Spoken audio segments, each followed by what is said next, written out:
Bonsoir les amis, j'espère que vous allez à merveille. Nous nous retrouvons aujourd'hui, mes amis, pour parler de 6 nouveautés introduites par la loi de finances complémentaires pour 2020 au sujet de l'impôt forfaitaire unique. Donc nous allons essayer de les citer brièvement, mes amis. Le contenu de cette vidéo n'est pas entier, n'est pas exhaustif et ne prétend pas l'être, mais seulement nous allons parler des points essentiels sans vous ennuyer. Parfait les amis, donc la première nouveauté introduite par la loi de finances complémentaires pour 2020 au sujet de l'IFU, c'est désormais l'inclusion des activités libérales dans le champ d'application de l'IFU. Souvenez-vous, mes amis, à la loi de finances complémentaires pour 2020, on avait instauré le régime de la déclaration contrôlée. En fait, on l'a ressuscité, mais comme vous le savez, il y a eu pas mal de contestations de la part des titulaires des professions libérales. Les pouvoirs publics sont donc revenus sur la question et puis on a réintroduit, si vous voulez, le système avant la loi de finances pour 2020. Donc désormais, les titulaires des professions libérales comme les comptables, les médecins, les architectes, les conseils, les experts d'une manière générale seront désormais à l'impôt forfaitaire unique tant que leur chiffre d'affaires ne dépasse pas 15 millions de dinars et au-delà de 15 millions de dinars, les amis, ils seront suivis au régime du réel comme tous les autres contribuables, si vous voulez, comme tous les autres commerçants par ailleurs. Parfait les amis, donc il y a une question qui a fait couler beaucoup d'encre, les amis. En effet, dans la rédaction de l'article 282 ter du Code des impôts direct, qui a été modifié par la loi de finances complémentaires pour 2020, on avait sauté, mes amis, les bénéfices non commerciaux. En effet, j'imagine qu'il s'agit d'une simple omission, puisqu'on avait, entre autres, intégré les sociétés civiles professionnelles, on a intégré également les coopératives d'artisanat d'art et d'artisanat traditionnel, on a cité les activités industrielles, commerciales et artisanales, si vous voulez, exercées par les personnes physiques, mais on a oublié, si vous voulez, les titulaires, nous avons dit, des activités non commerciales, donc ceux qui tirent des bénéfices non commerciaux, on pense bien entendu aux titulaires des professions libérales, on les a cités par omission, mais bien entendu, les notes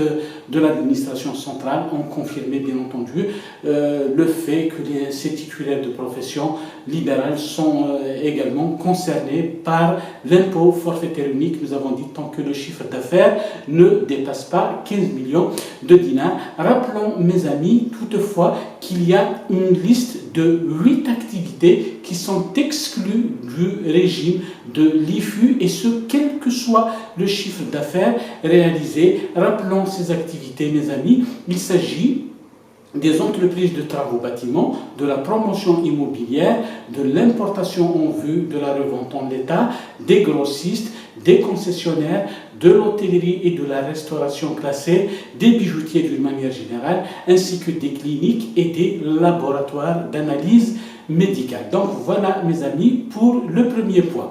Le deuxième point maintenant, c'est l'abandon du système de la procédure de contractualisation de l'IFU. Donc vous savez, mes amis, la loi de finances complémentaires pour 2015 a instauré un système qu'on appelle le système de l'autoliquidation, c'est-à-dire que c'est le contribuable suivi au régime de l'IFU qui calcule lui-même les droits, qui déclare ses droits, calcule, si vous voulez, les droits, et on fait la déclaration aux impôts. Eh bien, souvenez-vous, la loi de finances pour 2020, donc récente, qui a été publiée en janvier 2020, elle a abandonné d'abord dans un premier temps ce système en instaurant un système donc ancien d'avant la loi de finances complémentaires pour 2015 et qui consiste à arrêter les bases d'imposition de l'IFU par voie de négociation, on veut dire d'un commun accord entre l'administration fiscale d'une part et le contribuable d'autre part. Eh bien, rebelote mes amis, maintenant on revient au système de l'autoliquidation. Donc c'est le contribuable qui déclare et qui calcule lui-même les droits et effectue le paiement auprès de la recette des impôts.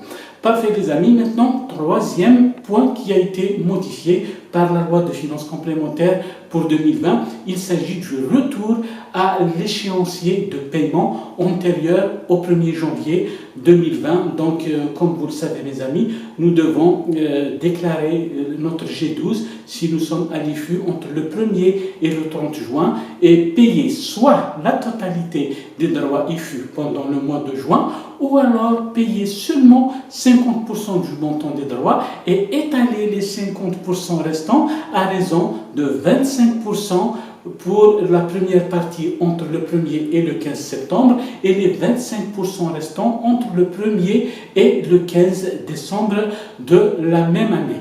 Donc, troisième point, nous avons dit. Puis, le quatrième point, mes amis, c'est l'institution de la déclaration définitive. Maintenant, si vous voulez, la loi de finances complémentaire pour 2020, elle a introduit cette nouveauté qui impose aux contribuables suivis au régime de l'IFU qui, après avoir souscrit, nous avons dit, cette déclaration prévisionnelle G12 entre le 1er juin et le 30 juin, là, une déclaration G12 définitive doit être souscrite au plus tard le 20 janvier de l'année suivante. Rappelez-vous, mes amis, cette déclaration est obligatoire et doit être souscrite que le chiffre d'affaires réellement réalisé soit égal, si vous voulez, au chiffre d'affaires prévisionnel, qu'il soit supérieur ou qu'il soit inférieur. Dans tous les cas, ils devront souscrire cette déclaration définitive. Donc, nous avons dit au plus tard le 20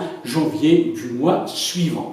Parfait les amis, maintenant on va aborder le cinquième point et qui consiste en le basculement irréversible au régime du réel pour les forfaitaires bien entendu, après avoir franchi le seuil d'imposition à l'IFU pendant 2 années consécutives. Donc je vous donne un exemple très simple mes amis. En 2020 par exemple, vous avez réalisé par exemple un chiffre d'affaires de 18 millions, donc qui est supérieur à 15 millions. Là, vous allez devoir payer sur la différence, c'est-à-dire entre le chiffre d'affaires prévisionnel, par exemple 12 millions, et 18 millions, par exemple, qui est le chiffre d'affaires réel. Donc sur 6 millions, vous allez devoir payer l'excédent, toujours en gardant le principe de l'IFU. Donc vous allez imposer l'écart soit à 5%, soit à 12%, si vous voulez, compte tenu de la nature de votre activité,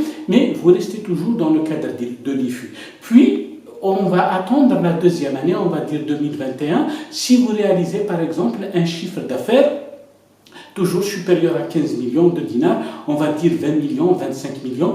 Là, si vous voulez mes amis, au cours de cette deuxième année, vous allez également payer vos droits IFU selon ce régime, c'est-à-dire IFU 5 ou 12%, et vous ne serez versé, si vous voulez, au régime du réel qu'au bout de la troisième année, c'est-à-dire en 2022. Et conséquence, les amis, retenez-le bien, c'est que après 2022, nous avons dit que vous serez tout le temps au régime du réel et vous n'aurez plus la possibilité de revenir au régime de l'IFU, quel que soit le chiffre d'affaires que vous réaliserez à l'avenir. Donc voilà, nous avons terminé, nous avons dit avec le cinquième point, mes amis. Sixième et dernier point, les amis, c'est que on a réintroduit à la lumière de cette nouvelle loi de finances complémentaires pour 2020 le minimum d'imposition à l'IFU qui était bien entendu de 10 000 dinars. Il a été abrogé par la loi de finances initiale pour 2020.